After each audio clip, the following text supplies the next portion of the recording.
తిరుమలలో వెంకటేశ్వర స్వామి ఆలయం ఎదురుకుండానే హతిరాం బాబుజీ వారి ఆశ్రమం అనేది మనం చూసాం. పాచికలు ఆడారు, ఓడిపోయారని మాత్రమే తెలుసు, కథ నాకు మొత్తం తెలీదు.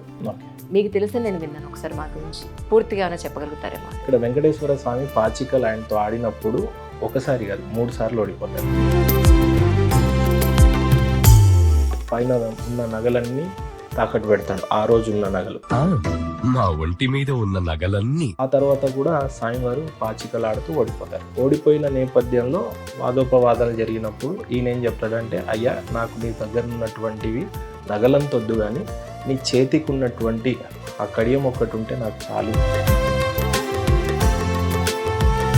అట్లా రాముగున్న పేరు హాతీ అని అంటే ఏనుగు.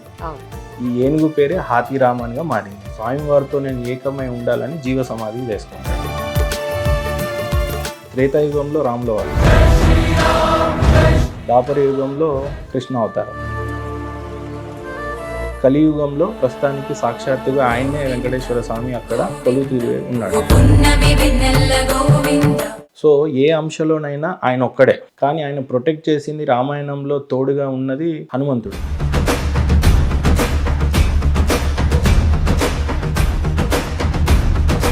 జెండాపై కపిరాజు అంటే ఆయన్నే యాక్చువల్లీ. అంటే అక్కడ మహాభారతంలో కూడా హనుమంతుడు అర్జునుడికి మధ్య వాగ్వాదం జరుగుతుంది యాక్చువల్లీ. అసలు సీతమ్మ వారిని నేను తీసుకొచ్చే విషయంలోనైతే నా బాణాలతో కొట్టి వారధిని నిర్మించేవాడినని అర్జునుడు అంటాడు. నా బాణాన్ని సంధిస్తే దాన్ని విరచలేని వాడు ఈ ప్రపంచంలో లేడు అన్నప్పుడు హనుమంతుడితో ఉండే ఛాలెంజ్ ఎలా ఉంటుందంటే, నువ్వు వారధి కట్టు, ఒక్క కాళ్ళు నేను పెడితే అది తెగిపోతుంది, అది నా రాములు వారు అని అంట. అప్పుడు ఆ వారధి కట్టి చూపించినప్పుడు ఒక్క కాలు తొక్కితే హనుమంతుడు అది విరిగిపోతుంది.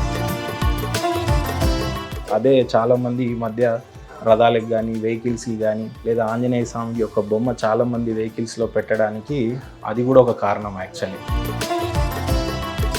హాతీరాం బాబుజీ మఠం దగ్గరే ఆంజనేయ స్వామి చిన్న ఇది కూడా ఉంటుంది, టెంపుల్. సో ఈయన జీవ సమాధి అయిపోతాడు, ఆయన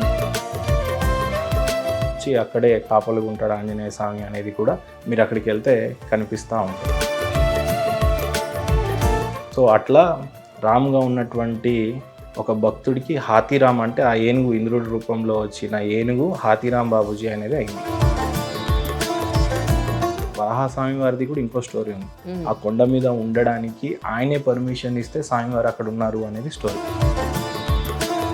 సో నన్ను కలవడానికి వచ్చిన వాళ్ళు ఎవరైనా సరే ముందు నీ దర్శనం చేసుకొని నా దగ్గరికి వస్తే. ఇంకోటి మెయిన్ ద్వారం నుంచి మనం లోపలికి ఎంట్రన్స్ వెళ్తూ ఉంటే రైట్ సైడ్ తాపడం ఉంటుంది. హతిరాం బాబుజీ వాళ్ళంతా పాచికలు ఆడినటువంటి తాపడం మీద కూడా ఆ యొక్క చరిత్రను చెప్పే ప్రయత్నం ఒకటి చేస్తూ ఉంటారు. కలియుగ దైవం సాక్షాత్తుగా ఈ యుగంలో దగ్గరుండి భక్తుల యొక్క కష్టాలు తీర్చడానికి సాక్షాత్తు స్వామివారు కొండ మీద కొలుతేరున్నారు. సాక్షాత్తు దేవుళ్ళు ఇప్పుడు మనం చూడగలిగే దేవుళ్ళు ఎవరైనా ఉన్నారంటే ఒకరు సూర్యభగవాను, ఇంకొకరు స్వామివారైన వెంకటేశ్వర స్వామి. హైదరాబాద్ ఫైనాన్షియల్ డిస్ట్రిక్ట్ లో ఉన్న మెడికవర్ హాస్పిటల్లో 640 స్లైస్ సిటీ స్కాన్ మిషన్ ద్వారా గుండెకు సంబంధించిన సమస్యలను ముందుగానే గుర్తించి హై రిజల్యూషన్ ఇమేజెస్ ని మీకు అందిస్తోంది.